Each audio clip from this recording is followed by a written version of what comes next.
Assalamu alaikum. Today we are going to discuss The Last Ride Together by Robert Browning, the famous Victorian poet.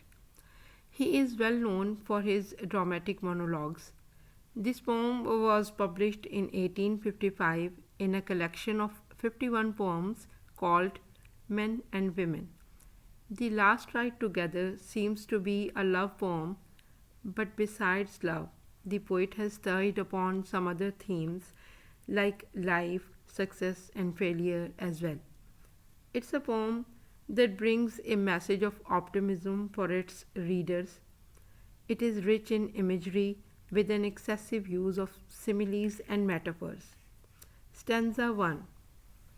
So here is the first stanza, and in the very first line, we find a rejected lover giving vent to his feelings when his lady love wants to end their relationship.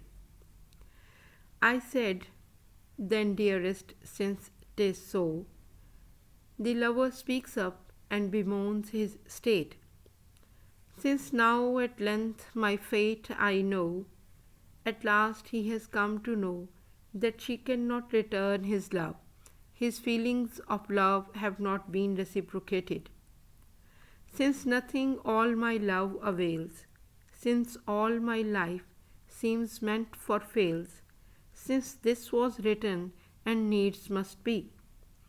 He states that all his love has come to nothing, his intense love has failed to get her, his life's ambition was to win her love, but now his whole life has lost its meaning and purpose. He believes that this rejection was destined to happen. It was already written in his fate that he would never find love. He knows that it was meant to be and nothing could have prevented it from happening. Reading these lines, we feel that he is trying to come to terms with the situation by blaming it on fate. In these lines, the lover has uttered the word since 5 times. It seems that though he wants to accept his fate, there is agony in his mind.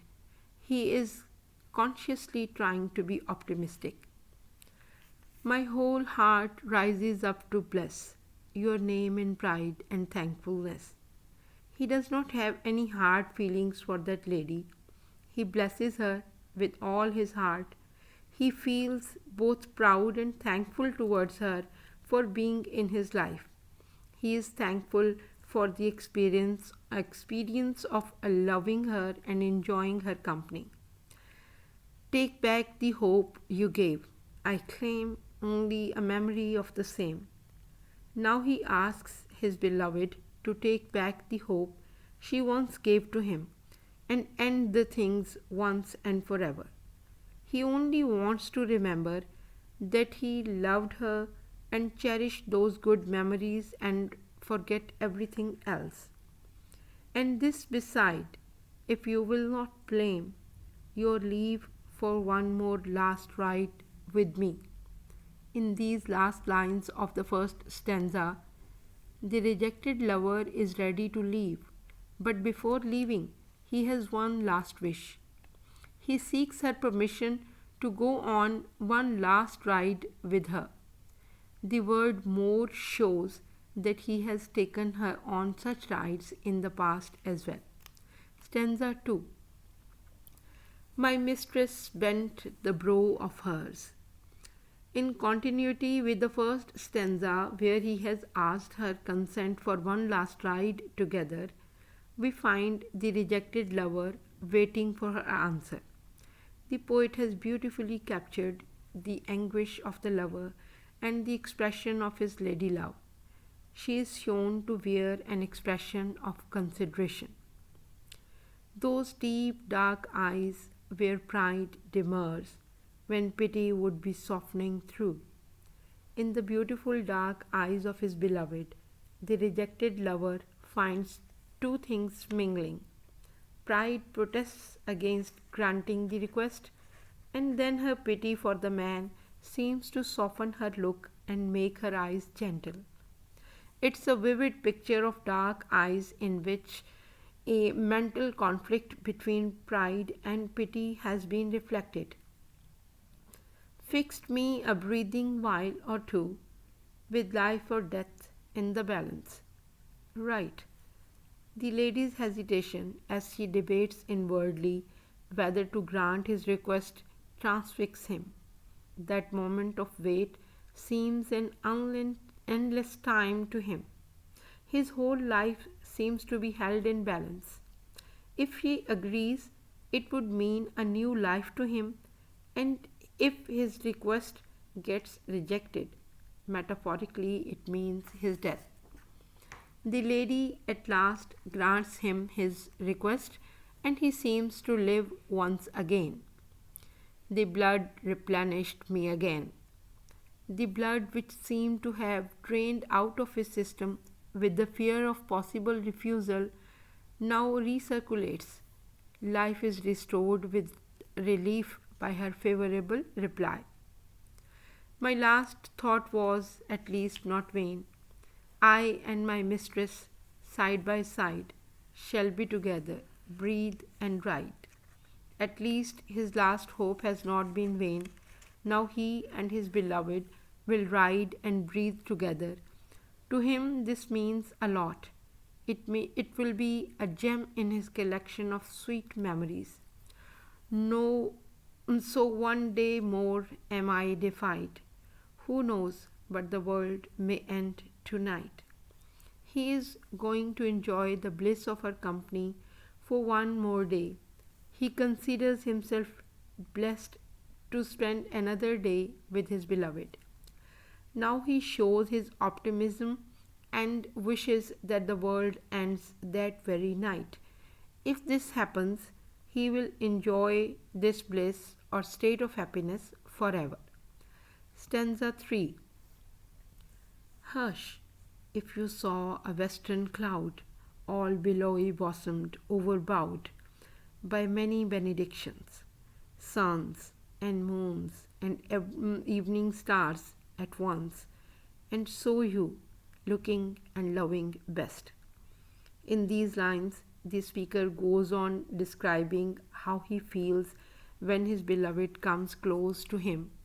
He compares the way his lady love leans against him to a cloud. The first word, hush, adds dramatic quality and conveys the sense that the lover wants to concentrate on the moment of bliss in perfect silence. He builds up a beautiful image to express his feelings. Suppose a man looks at a cloud in the western sky in the evening when the sun is about to set and the moon is going to rise in a while. The cloud spreads sidewards and forwards like a sea wave. The cloud is glowing with the light of the sun, the moon, and the evening star. The light from all these objects seems a blessing that fills the cloud. The person looks on and becomes more and more aware of the glory of heavens. Conscious grew, your passion drew, cloud, sunset, moonrise, starshine too, down on you, near and more near, till the flesh must fade, for heaven was here. His passion is so intense that it seems to draw the cloud, sun, moon, and the star close towards him, till he feels that heaven has come down to him. At such a moment, a man loses all sense of material world around him, and he experiences a heavenly bliss, a state of happiness beyond words. His very body seems to have melted away and freed his soul. Thus leant she and lingered, joy and fear. Thus lay she a moment on my breast. Such is the heavenly bliss that the speaker experiences as his beloved comes close to him and lays her head on his chest for a while. It seems that the intense passion of the lover has drawn her to him. But even in this moment of heavenly joy, he suffers a pang of fear that this moment is going to be short lived and she will soon move away.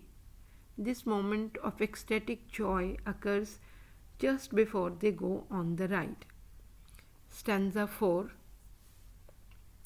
Then we began to ride. My soul smoothed itself out, a long cramped scroll, freshening and fluttering in the wind. Past hopes already lay behind. At last his final wish comes true. He starts riding with his beloved. And here again, in metaphorical language, he expresses the joyful effects of his beloved's most desired company on his soul. In her company, his cramped soul seems to spread out and expand in joy. The soul has been compared to a sheet of paper which has lain crumpled for a long time. Just as the sheet gets unrolled and all its wrinkles are smoothed out under the effects of the wind, his soul becomes fresh under the effect of his beloved's company. It starts losing the cramping effect of grief suffered through his unsuccessful love and its ultimate rejection. At the present moment, he is in such a state of joy that his soul seems to flutter like a sheet of paper in the wind. What need to strive with a life, Ori? Had I said that, had I done this, so might I gain, so might I miss. Might she had loved me? Just as well, she might have hated. Who can tell? Where had I been now if the worst befell? And here we are riding, she and I. While riding with her, the lover is reviewing his whole past and dismisses the hopes of attaining her love. He sees no use in regretting the past. He does not want to redo or change anything done in the past in his attempts at securing her love. Nothing can be gained by wondering what would have happened if he might have adopted a different approach. It is quite possible that he might have offended her and she would still have refused him, or the worst of all, she might have started hating him. His optimism comes to his rescue and he feels safe that at least she has consented to his wish for a last ride together and given him this moment of supreme happiness. Instead of despairing over lost cause, he is looking positively at his situation. Stanza 5. Fail I alone in words and deeds? Why all men strive, and who succeeds? We rode. It seemed my spirits flew, saw other regions, cities new, as the world rushed by on either side. Here again, the interior monologue goes on, and we find the lover struggling to overcome the conflict in his heart. He is trying hard to suppress his sorrow of unfulfilled love with his power of positivity or optimism. The lover, as he rides by the side of his beloved, thinks that he was not alone in having tried and failed in achieving his heart's desire, his life's purpose. All men in this world make efforts, but few achieve complete success. As they ride, the landscape rushes on either side. He undergoes a spiritual ecstasy. His soul seems to rise up to heaven. And in that moment, he sees the whole world in a new light, as if the company of his beloved has bestowed upon him a new vision. I thought, all labor, yet no less, bear up beneath their unsuccess. Look at the end of work. Contrast the petty done, the undone vast, this present of theirs with the hopeful past. I hoped she would love me. Here we write. The lover, reflecting on the fate of humanity, realizes that despite hard work all through their lives, men have a little by way of actual achievement. But they endure their failures bravely. There is a wide gap between ambition and achievement. What has been gained is petty or little in comparison with the vast amount of what still remains to be done. All men set out to gain their ambition, the desires of their hearts, with the great hopes, but unfortunately, those ambitions are not accomplished. So the narrator says that their past was rich as it was full of hopes, but their present is poor, for those hopes have not been fulfilled. He himself hoped to gain the love of that lady in the past, but has failed to achieve his ideal. He consoles himself with his partial success of being able to enjoy a ride with her. This is all for today. Thank you for your time. Assalamu alaikum.